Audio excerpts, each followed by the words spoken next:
Hello and welcome to Studio RC. My name is Max and I am an alcoholic. I want to welcome you today. We're beginning a brand new series. Start looking at the 12 traditions of AA. Now, at Recovery Church, we have our values. We have our 12 values. But one of the things we do is we definitely believe in the 12 steps, and the 12 traditions we use as a guide, whereas in the AA fellowship specifically, that's kind of what guides their meetings and the business end, and the thought, or one of the joke is the steps keep us from committing suicide, and the traditions keep us from committing homicide. Now, I don't know if that might be taking it too far, but there are a lot of great principles in the 12 traditions. So we're going to take a look each week at a different tradition. And this will be the same intro each time. And because there are 12 traditions, it comes out of the 12 and 12 book, what we're going to do is we're going to take 12 minutes for each tradition and see how much we cover and what we can figure out about that. Now, one of the things I know, sometimes traditions, they're not the sexiest thing going. Sometimes when people find, if you go to a meeting and it's a tradition meeting, you're like, oh, it's a tradition meeting. I think that sometimes the more you get into them and the more you understand them, there are so many transferable principles, not only for the group, but for the individual as well. And so we're going to take a look at that and just see how that guides us, and also how that impacts us at Recovery Church, and how those traditions, how they kind of live themselves out in our context. But so we'll take this opportunity. We're going to look at each one, a different one each week. And so let's jump in right now. Thanks so much, and come on this journey as we take a look at AA's 12 traditions. The 11th tradition. Let's tackle that one in this episode. The 11th tradition states, our public relation policy is based on attraction rather than promotion. We need always maintain personal anonymity at the level of press, radio, and film. I'll say that again. Our public relations policy is based on attraction rather than promotion. We need always maintain personal anonymity at the level of press, radio, and films. And so that I don't forget, we'll put the 12 minutes up there so that we stay within our confines, or sort of, at least have a guidance. This tradition, like a couple of the traditions, there's just so much wisdom in this tradition. And I think that they figured it out maybe the hard way, but they did this tradition. And our public relationship is relations policy for Alcoholics Anonymous is based on attraction rather than promotion. I think that's in and of itself, attraction rather than promotion is a great individual concept, much like being fully self-supporting. This is one of those, I want to attract rather than promote. I want my actions of my faith or my recovery to be attractive rather than me promoting. And that doesn't mean we don't share those things, but we want to attract rather than promote. And to that end, we always maintain our personal anonymity. We don't break who we are in regards to the group, or that we're in the group, at the level of press, radio, and films. When we're talking with journalists, when we're doing interviews on the radio or in films, that would include TV, all of those mediums. Social media is an interesting one because it's not totally addressed, but I think that's probably one where we want to make sure that we maybe talk about recovery like we're doing in this podcast, but maybe we're not talking on behalf of the group or speaking for the group. Because one of the interesting recovery, ours is not a secret society. We carry the message anywhere we can, but we must be aware that, especially self-appointed messiahs speaking for AA, throughout public media can do us great damage. Heaven forbid someone along those lines got drunk and then they were like, I'm the self-appointed Messiah, and then they fall, or then it somehow it hurts AA as a whole. AA is the recipient of, this doesn't work, or wait, if it didn't work for this guy, how's it going to work for us? And so addicts and alcoholics who have recovered through our program are themselves the strongest attraction that AA has. You know me before and you know me now. You've seen a change in me, and I'll point to what the change is. When people are asked what led them to seek AA and AA's help, the answer given most often is a specific AA member that they knew.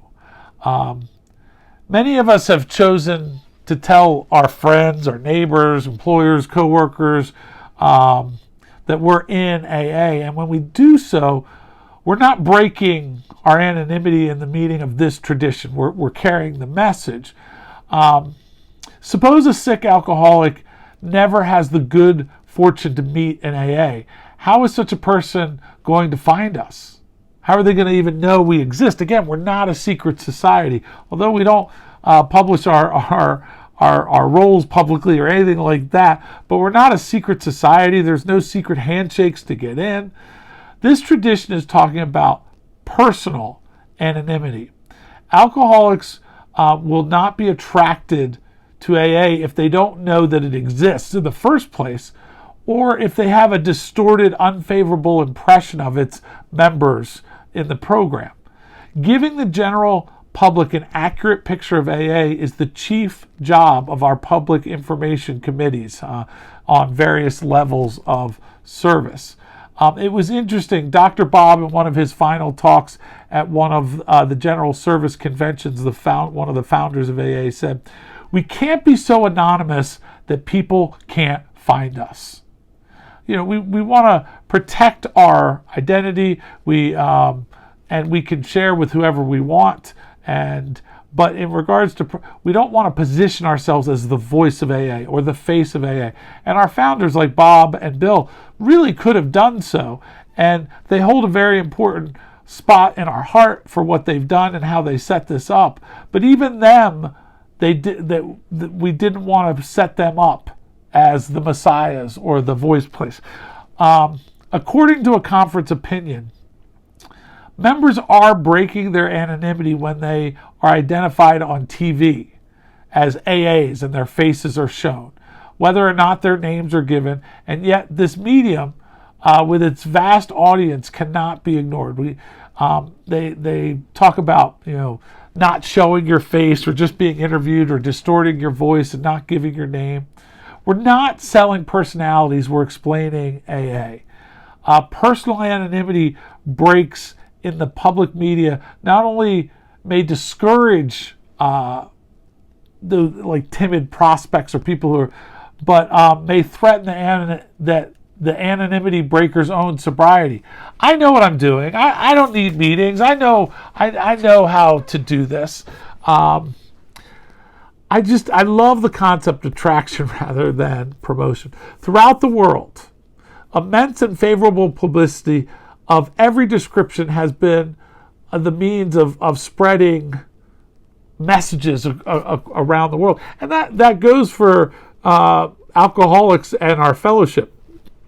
People will say, I read a piece in the newspaper, I heard a radio program, I saw a moving picture, we saw something about AA on TV. It's no exaggeration to say that half of AA's membership has been led to us through channels like this. We also, doctors, clergymen, employers want to know more about recovery in AA.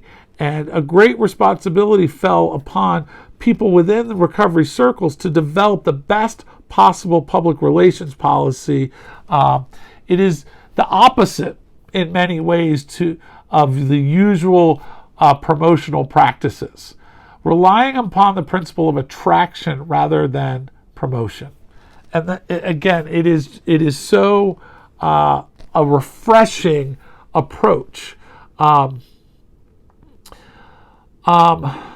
We do have to soberly face the fact that being in the public eye for us is hazardous. It fills the ego. It stokes a lot of our shortcomings by a temperament.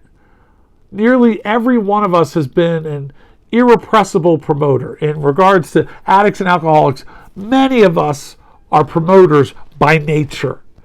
And the prospect of a society composed almost entirely of promoters is frightening to think of that. We knew that in regards to the rooms of recovery, we had to exercise self-restraint. The way this restraint paid off, honestly, throughout the course of history of the recovery movement has been startling. It resulted in more favorable publicity of Alcoholics Anonymous than could possibly have ever been obtained through all the arts and abilities of AA's best press agents. AA had to be publicized somehow, but so we resorted to the idea that it would be far better to let our friends do this for us. Precisely that has happened to an unbelievable extent. And that is the press, radio, and film people. In the beginning, the press couldn't understand our refusal at personal publicity. It didn't make sense. It didn't. But then they got the point. Here was something rare in the world, a society which said it wished to publicize its principles and its work, but not its individual members. The press was delighted with this attitude. They were refreshed by this. And, we've had some times where, and we discussed this in a previous tradition, there are people who have said, you know what, I don't know, maybe we should do away with the 11th. Maybe we should, that's for, they called it horse and buggy stuff. That's early stuff, but we're in a different time. And they were sure that AA could go faster and farther if it availed itself of modern publicity methods. Happily, our friends within press, radio, and film disagreed with them. They wouldn't, because they were trained in this and they understood we don't want to break anyone's anonymity. Press, radio, and film honored that to the point where it wouldn't allow somebody to break anonymity.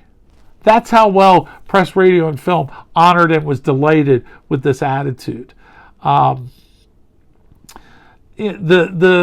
General Service Office wrote letters setting forth our public relations policy of attraction rather than promotion, and it emphasized personal anonymity as AA's greatest protection. And we'll talk about that as well in the 12th tradition. But this represents this tradition of tradition 11 and attraction rather than promotion, represents far more than sound public relations policy, although it is that for sure.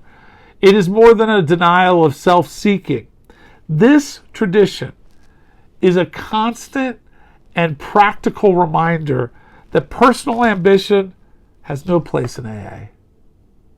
Our personal, my personal, your personal ambition to be a promoter, to show people what AA could do, has no place in AA. Each member becomes an active guardian of our fellowship. And again, we attract people through our behavior. If we think about the 9th step and we make amends, and the 9th step calls for direct amends, where we make direct amends. And sometimes people talk about, well, what about living amends? Once we've made our direct amends, the living amends is that attraction, not the promotion part. Our words, or we put forth back into, as best we can, the damage that we've done. But living amends don't ever replace direct amends, but they undergird them. Our living amends, again, showing people that we can stay sober. We got sober, we stay sober. We're going to live a sober life. We're going to try to be as honest as possible and do all these principles, live these principles out in all our affairs. As we do that, as we live it out in that way, we are attracting others. Look at what AA, look at what recovery has done in that person's life. It makes a big difference, because attraction, rather than us coming out, I'm sober, I'm great, I'm woohoo, look at me. People are turned off by that, and honestly don't trust that.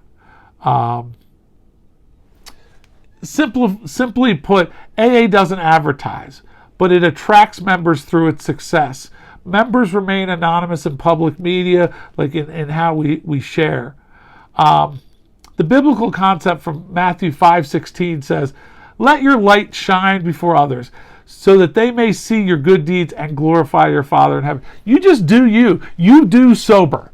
You do clean. You do that. And that's going to attract people, especially the people that knew you when. I like to joke at my 10-year high school reunion.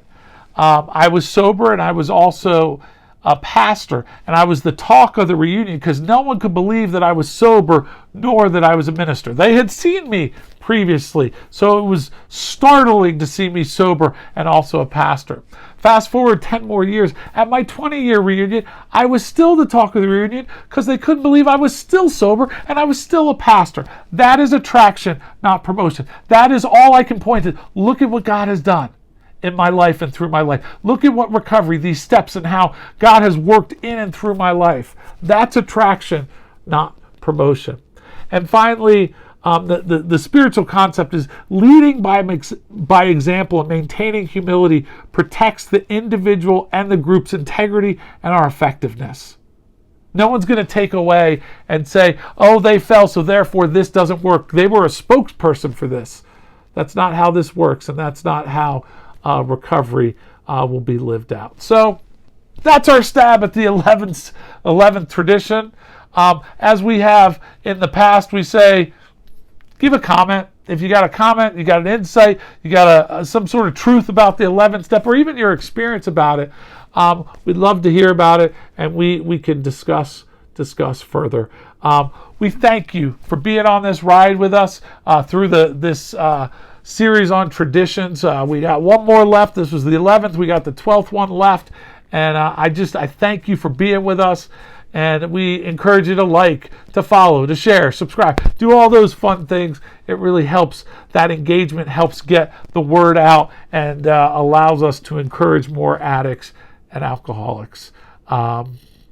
There's an irony as I ask you to do that, and we're talking about attraction rather than promotion. I don't know if like, follow, and subscribe is attraction or promotion. I don't know. We could talk about that, I guess, in the comment section. But I thank you. I thank you for tuning in, and I hope that you were encouraged and maybe even informed today. We remind you that Recovery Church, 12 steps, one goal. God bless, and we'll see you next time.